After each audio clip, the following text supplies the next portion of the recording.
El presidente de la Asociación de Industrias de la República Dominicana, Celso Juan Marrancini, está aquí con nosotros. Es la primera entrevista, yo espero que sea la primera de muchas que tengamos, ¿verdad? Y por supuesto le agradezco a Celso Juan que haya aceptado esta invitación. ¿Cómo anda usted, señor? ¿Todo bien? Todo bien, muchas gracias. Encantado de estar en tu programa y de acuerdo contigo, ojalá y sea la primera de muchas, estoy seguro que sí. Así es, así es.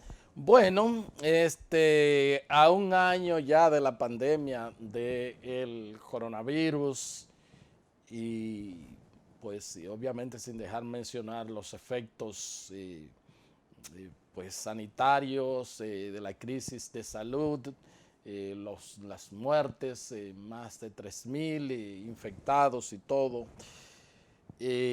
¿Cómo ha sido y qué has sentido sobre tus hombros dirigir una pues institución sin quizás el momento más crítico que haya conocido, que uno recuerde, ¿verdad? La historia del país y probablemente muchos países, la historia de la humanidad en cuanto a la situación económica. ¿Qué es lo que te ha tocado vivir? Obviamente conjuntamente con todo el sector, pero tú como principal doliente que te llegaban todas y te han llegado todas las informaciones. Bueno, realmente el coronavirus ha representado toda la crisis de la pandemia, ha representado un reto para cualquiera que dirige o que tiene la responsabilidad de dirigir lo que sea, obviamente más para una institución gremial, para una empresa, para el Estado, porque básicamente el que se había imaginado que había pasado una gran crisis, pues se dio cuenta que estaba muy equivocado. Esto ha sido una crisis totalmente imprevista, desconocida, y que ha hecho primero, que se pongan a prueba muchas cosas, como el funcionamiento, algo por ejemplo que en el sector industrial denotamos mucho de la resiliencia que tenemos, Okay. no solamente como gremio, sino como sector, como en una situación que de repente todos nos vemos obligados a disminuir las actividades, llevarlas prácticamente a un paro para poder cumplir con las normas de salud y detener la propagación del virus, como de repente habían empresas que estaban llamadas a poder mantener el suministro, cómo poder trabajar en conjunto para cumplir los protocolos, para crear los protocolos que en ese momento no existían, Claro. que es Fue todo desde cero. todo esto ha sido un día a la vez, y una crisis que realmente se ha escrito porque no había, por lo menos la última pandemia fue hace casi 100 años y era otro mundo. Claro. Entonces realmente el sector industrial ha probado ser muy resiliente, ha garantizado el suministro en el momento que prácticamente todo estaba cerrado, ha mantenido sus empleos. O sea, en un momento obviamente hubieron subsectores llamados a cerrar, no podían trabajar y hubieron suspensiones, pero esos empleos se han podido recuperar. Como sector, pues obviamente hemos trabajado de la mano con las autoridades para darle prioridad al cuidado de la salud de las personas, pero a la vez también para mantener la economía. Hemos trabajado de la mano con las autoridades monetarias que realmente han jugado un papel estelar en todo esto de la pandemia, de mantener, de ir adaptando la economía a la realidad de las medidas sanitarias. O Claro. sea, tanto la cadena de pago como todas las medidas de liquidez que han permitido que las empresas sigan pues operando, manteniendo la nómina, honrando su compromiso. O sea, todo eso ha sido una experiencia realmente que nunca nos imaginamos y que yo creo que a todos como seres humanos y como gremio nos ha fortalecido. ¿Cómo no? ¿Cómo no? Este, ¿Y en qué punto se encuentra ahora mismo? Ya hemos visto que de acuerdo a las proyecciones tanto de organismos internacionales como de las propias autoridades, esperamos un crecimiento de por encima del 5% del Producto Interno Bruto. Obviamente uno dice, bueno, comparado con el 2020, eh, mejor hubiese sido comparado con el 2019, pero lo importante es que se revierta la tendencia de el descrecimiento que estábamos teniendo. ¿Qué papel está jugando el sector industrial en esta reactivación de la economía y en estos números que ya comenzamos a ver en azules? Bueno, como uno de los aprendizajes de la pandemia es lo importante que para un país tener un sector industrial fuerte y que se le dé importancia, que se le tome en cuenta para poderlo seguir fortaleciendo en el tiempo. Nosotros vemos que vemos la luz al final del túnel, o sea, tenemos confianza y vemos con optimismo que la economía este año va a crecer, igual hasta más de 5%. Cada día más se ven pruebas de eso. Las exportaciones se han recuperado, las exportaciones de zona franca, las exportaciones del sector industrial nacional. El turismo va recuperándose poco a poco. Obviamente hay mucha luz al final del túnel porque vemos que los países que son los Emisores. emisores de los turistas que nos visitan, pues tienen unos programas de vacunación que van avanzando muy rápido, como Estados Unidos. Las remesas han crecido de una manera impresionante. Y aunque muchas veces no queremos depender de ella, pues es un alivio enorme Pero claro. a la economía dominicana. Entonces definitivamente se ve claro hacia dónde vamos, hay optimismo y hay confianza. El reto es que eso sea sostenido y volver a retomar el crecimiento sostenido. Y en eso el sector industrial creo que ha tomado más preponderancia de que como país necesitamos un sector industrial fuerte.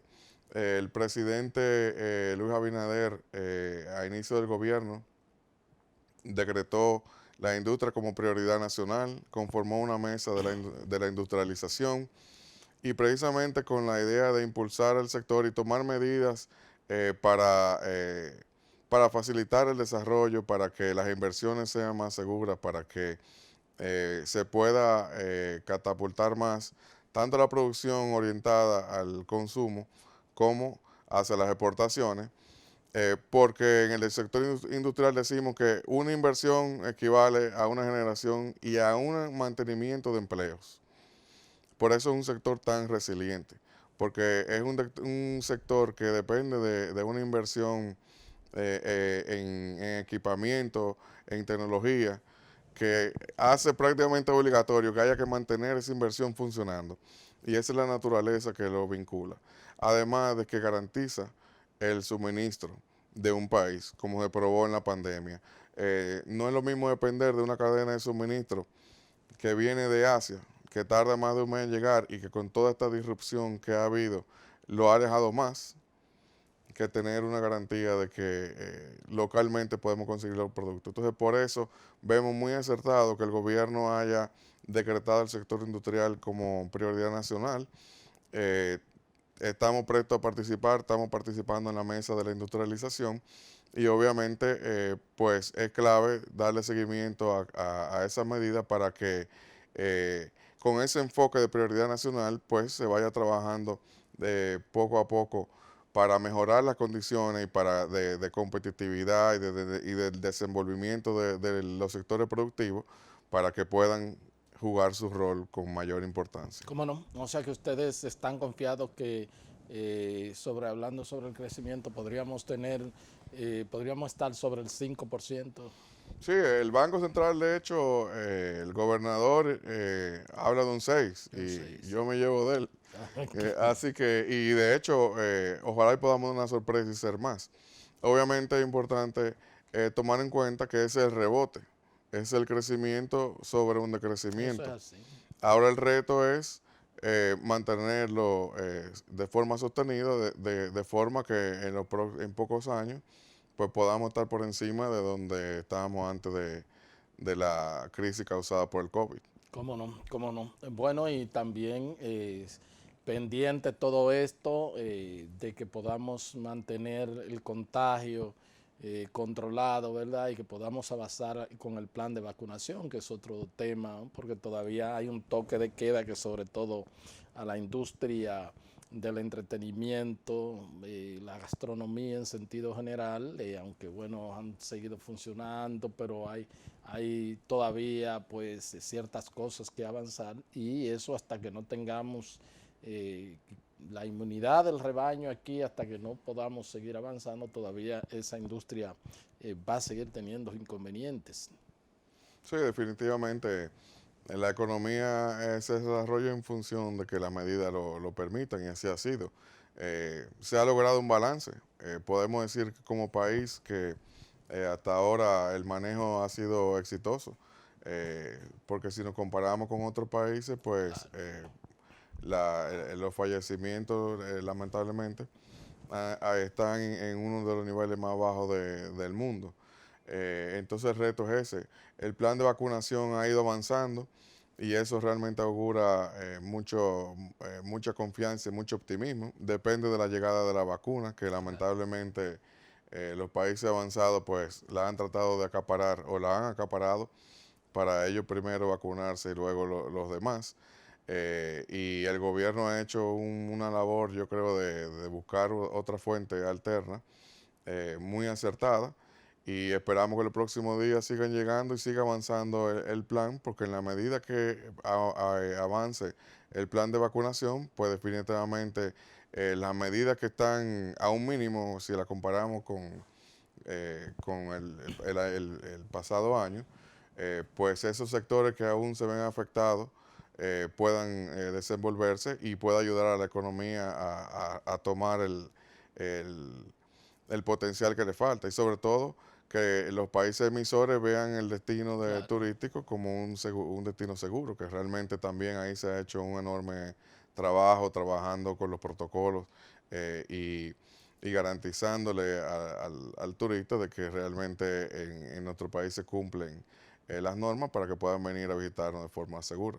¿Cómo no? Y bueno, pues con el tema de las vacunas y, o sea, en sentido general, los requerimientos que ha habido, ustedes como sector tuvieron un reconocimiento por parte del Ejecutivo porque también pues se han, como dicen, se han rascado los bolsillos y han hecho el aporte para que el país pueda también adquirir esas vacunas.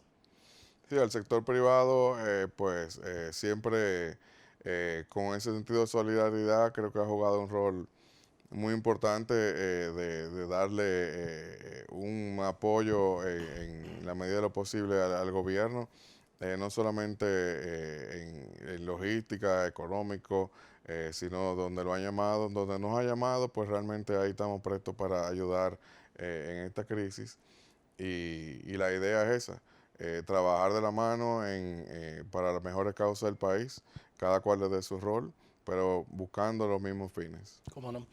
Bueno, ahora mismo en fase creo que quedan unas 50,000 personas. Estuve conversando con un dirigente gremial, con Pepe Abreu, que me imagino que se han visto la cara a ustedes, y él hablaba de que hay más de 280,000 personas que han sido ya liquidados, trabajadores que han recibido su liquidación, que no se ha visto el escándalo como sucede, por ejemplo, en el sector público, porque esas personas han recibido sus prestaciones. O sea que entonces sí vamos a tener, si esos números son así, una gran cantidad de personas que por lo menos no están trabajando, han perdido su plaza de trabajo. Bueno, hay sectores que definitivamente por la misma medida de distanciamiento se han visto más afectados. Eso no ha sido el caso de, por ejemplo, el sector industrial tuvo muchas suspensiones en su momento, pero prácticamente esos empleos han sido recuperados. O sea, nosotros no estamos hablando de pérdida de empleo. Ok. Sí hay sectores que por su naturaleza pues debe haber pérdida de empleo que se recuperarían en la medida que las medidas dejen de afectarlo. Por ejemplo, el turismo y el entretenimiento es lo más afectado. El sector comercial en su momento, por los horarios de comercio, también ha sido más afectado. La industria fue muy afectada por las medidas, pero fueron temporales. O sea, y también eh, existen aún medidas para trabajar 24 horas con salvoconducto. Entonces eso ha permitido que las actividades industriales se han podido reactivar respondiendo a la demanda. Afortunadamente la demanda ha ido respondiendo y también la demanda internacional y eso ha permitido que el sector siga operando y haya podido recuperar los empleos. Sin embargo, nosotros siempre resaltamos esa resiliencia que tiene el sector industrial y que en un momento de crisis es que más lo podemos valorar. Por eso es tan importante. Fue sometido a un gran estrés y soportó ese estrés. Ese llamado a prioridad nacional, pues hacerlo una constante y tenerlo siempre en cuenta. O sea, un país necesita un sector industrial fuerte. Claro. Que producir en República Dominicana sea igual o más fácil que importar. Eh, que seamos una potencia industrial, que nos veamos así y que logramos traer esas inversiones para no solamente conquistar los mercados alrededor, sino con lo que tenemos tratado de libre comercio, como Estados Unidos y Europa. O sea, República Dominicana puede ser una potencia industrial y que puede ser la fuente de todos esos empleos que demanda el país. ¿Cómo no? Bien, pues vamos a solicitar el permiso del presidente de la Asociación de Industrias de la República Dominicana, Celso Juan Marrancini. Vamos a un corte y ya regresamos con la parte complementaria de la entrevista.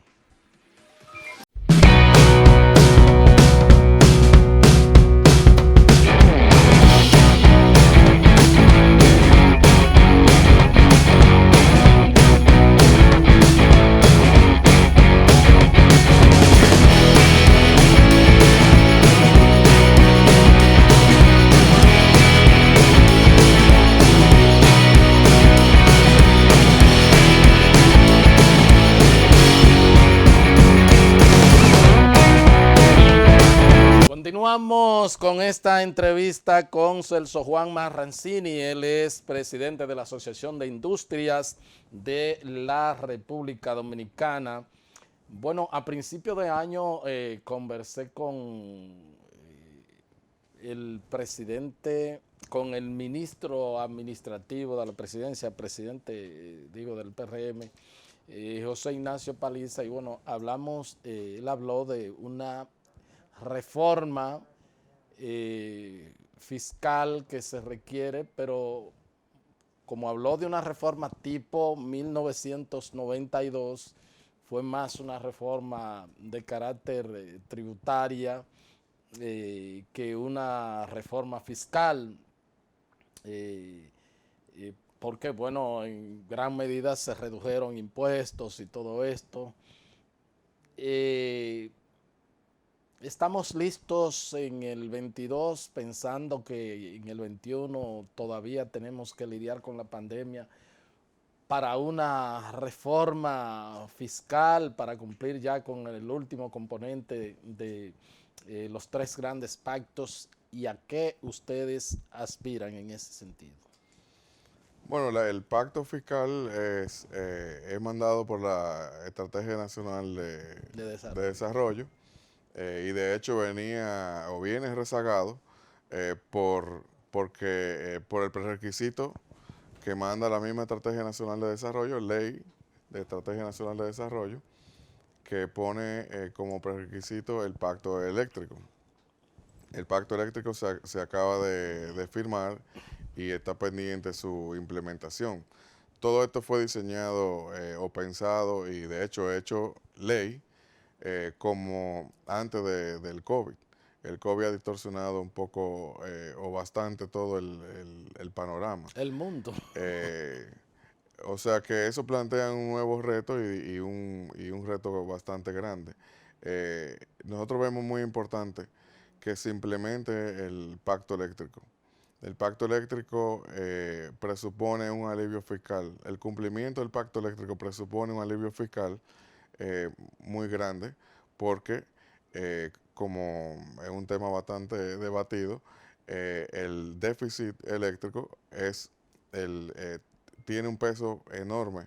Eh, Prácticamente antes del COVID, prácticamente la mitad del déficit fiscal que veníamos arrastrando y que y al cual se le atribuye la deuda externa que ha ido creciendo y que creció más como porcentaje del PIB con la crisis del COVID.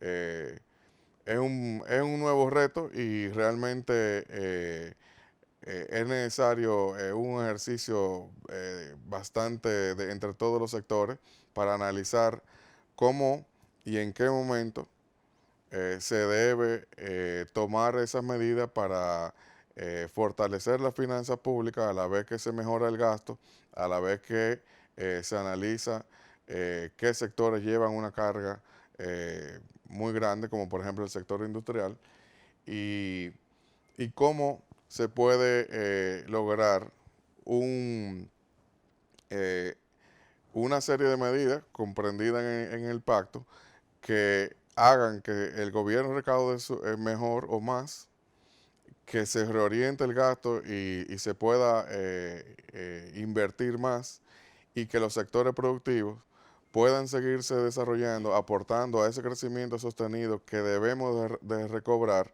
a la vez que se sigue generando empleo. O sea, es una ecuación compleja que requiere realmente un ejercicio bastante, bastante sensato entre el gobierno y todos los sectores de la sociedad. ¿Cómo no? ¿Cómo no? Y ustedes entienden que el sector industrial está muy, muy grabado, muy cargado aquí en el país. Bueno, el sector industrial es uno de los más gravados y Les resta competitividad. definitivamente, o sea, entre las encuestas que nosotros hacemos de coyuntura cada 3 meses, el tema fiscal, obviamente, por la pandemia tal vez no sale el número uno, pero es dentro de los tres factores que restan competitividad, al igual que la burocracia. Entonces, es algo que hay que analizar cómo hacer ese ejercicio sin ir en detrimento de un sector que es el mayor generador de empleo. ¿Cómo no? ¿Cómo no? Bueno, hablábamos tangencialmente del tema de la deuda. Hay muchos sectores preocupados por el peso de la deuda. Se habla inclusive que ya ronda el 70% del PIB. Y la gente del CRES con los cuales he conversado dicen que lo más preocupante es que se mueve entre 28 y 30% de los ingresos tributarios destinados solamente al pago de los intereses de la deuda.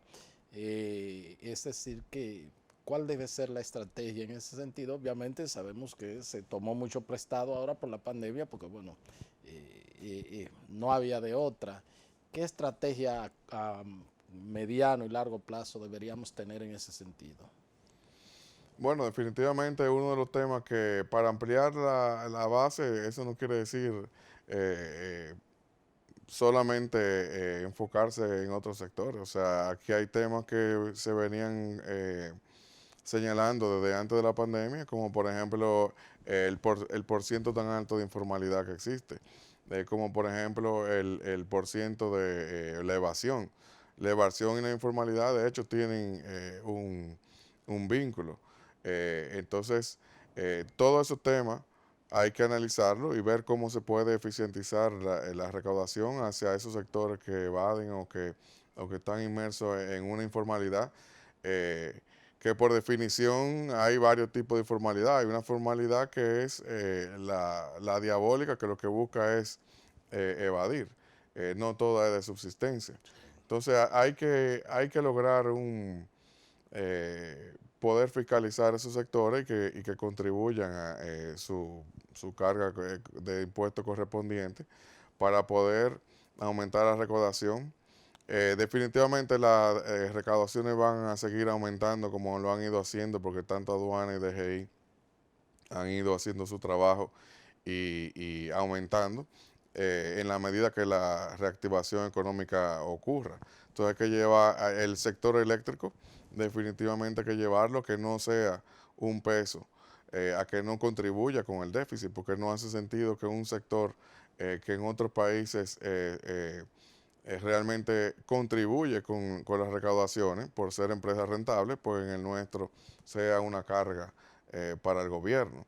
Entonces, esos son temas que definitivamente no se pueden obviar en ese contexto, sobre todo cuando lo que se necesita es eh, fortalecer la finanza del gobierno, pero a la vez también fortalecer los sectores que contribuyen al crecimiento económico sostenido del país. ¿Cómo no? Y entonces eso podría entonces, valga la redundancia, aligerar o controlar el tema del endeudamiento externo.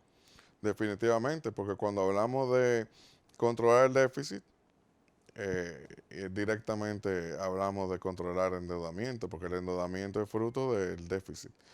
No podemos crecer indefinidamente con un déficit hasta un punto que comprometa el pago de los intereses.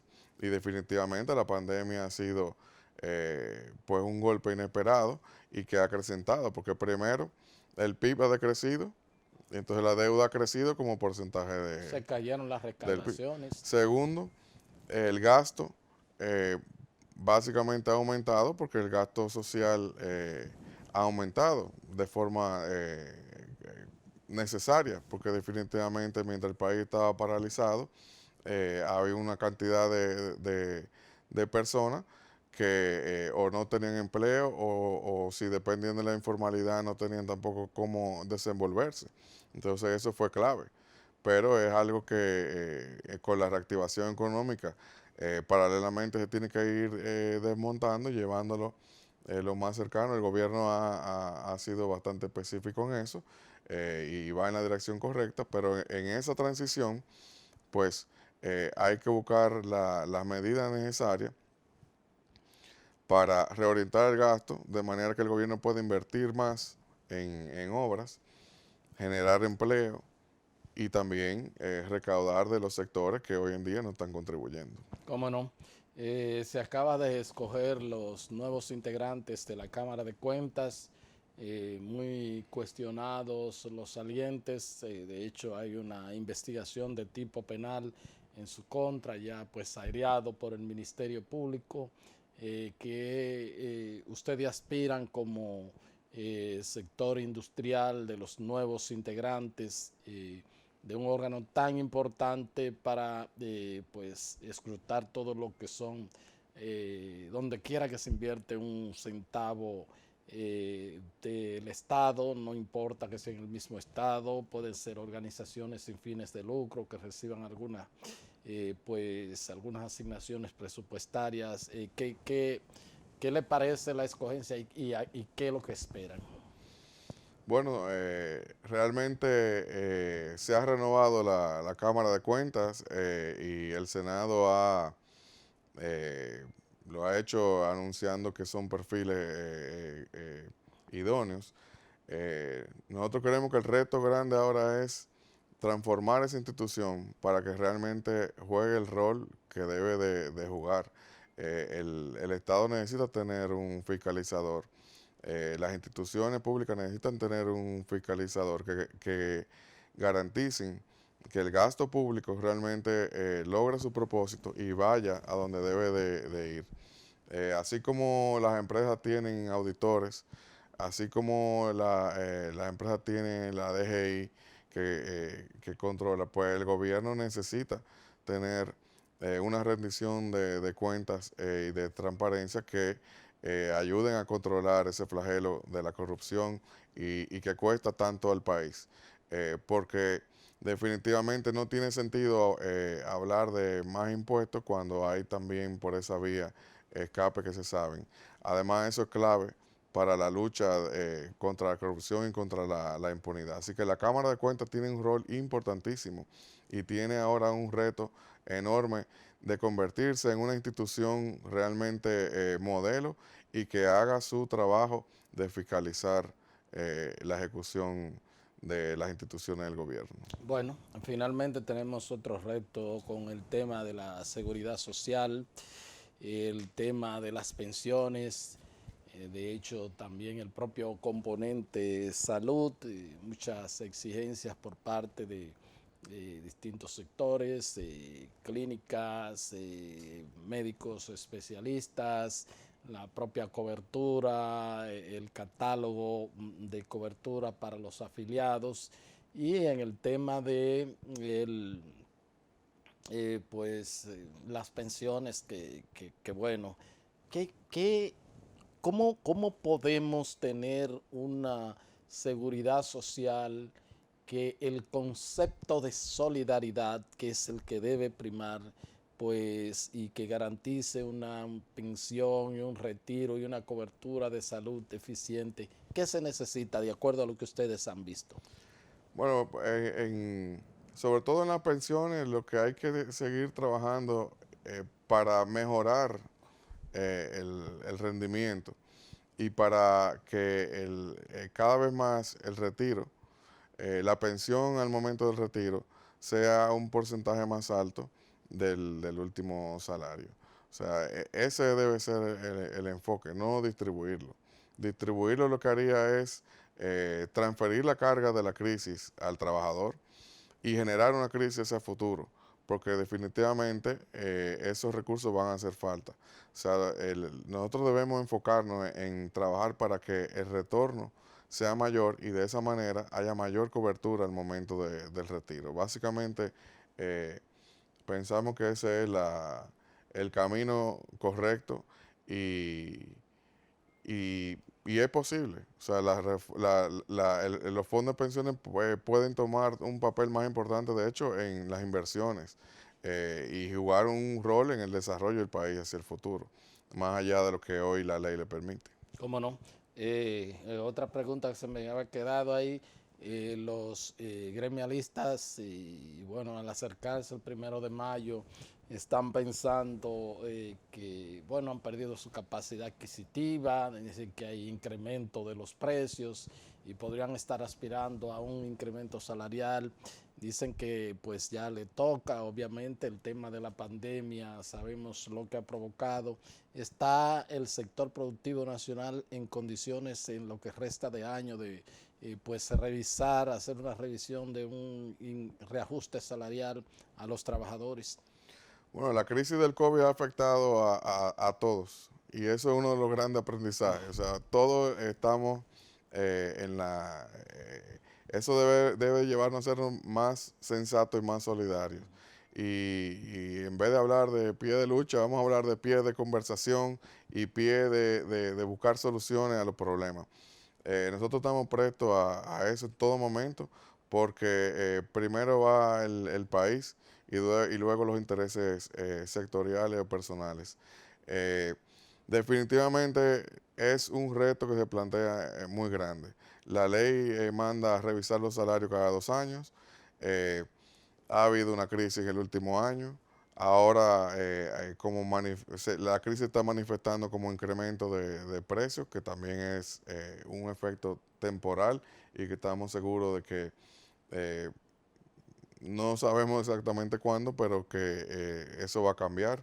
Entonces, tenemos que conversar y sentarnos sensatamente a buscar soluciones para que se pueda aliviar y hacer lo que manda la ley sin ir en detrimento a los sectores al empleo. Entonces es un momento, y lo mismo en la discusión de las reformas fiscales, es una discusión que tiene que ser sensata y tomando en cuenta el corto plazo y el mediano plazo. O sea, una de las cosas más importantes que nosotros debemos tener como norte es recobrar el crecimiento económico sostenido. El crecimiento económico es realmente la diferencia en poder llevar ese bienestar social tan necesario a través de generación de oportunidades en el tiempo. Sin crecimiento económico, pues todo el panorama cambia. Eso lo hay que ver alrededor de otros países. O sea, el- nosotros hemos tenido esa bondad de que en los últimos 20 años ha habido un crecimiento económico. Entonces, en estos momentos de tantas situaciones creadas por la pandemia y de tantos retos, como lo que usted acaba de mencionar, pues debemos de sentarnos, conversar, buscar las mejores soluciones y apuntar al crecimiento económico y apuntar al desarrollo de los sectores que generan empleo y aportan a ese crecimiento económico, a la vez que obviamente a todos los dominicanos, porque por eso es que ese es el interés principal. ¿Cómo no? Bueno, pues muchísimas gracias. Le agradezco su participación. Muchas gracias. Bien, gracias a ustedes por haber estado con nosotros y será pues hasta otra entrega de su programa de Agenda. Hasta entonces.